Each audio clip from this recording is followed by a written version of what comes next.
আসসালামু আলাইকুম। কোরআনের একটি আয়াত আমার খুবই ভালো লাগে। সূরা আর-রাদ আয়াত 11 এ আল্লাহ বলেন, "Allah will not change the good condition of people as long as they not change their state of goodness themselves." খোদা তাআলা কখনোই কারো অবস্থান পরিবর্তন করে না, যতক্ষণ পর্যন্ত সে তার নিজেকে না পরিবর্তন করে। What a wonderful ayat! তার মানে যতক্ষণ আমরা নিজেকে পরিবর্তন না করব, ততক্ষণ পর্যন্ত খোদা তাআলা আমার ভাগ্য বা নিয়তিকে কখনো পরিবর্তন করবে না।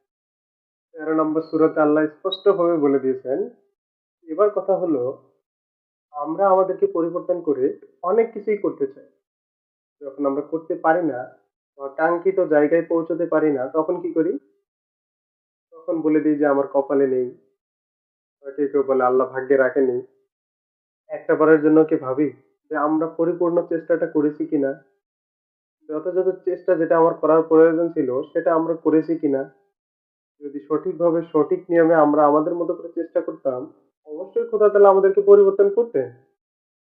এই আয়াতের মাধ্যমে আল্লাহ তাআলা বলতে চাইলেন আমাদেরকে চেষ্টা করতে হবে। অবশ্যই খোদা তাআলা যেটা লিখে রেখেছেন সেটাই হবে। কিন্তু সঠিক চেষ্টাটা আমাদেরকেই করতে হবে।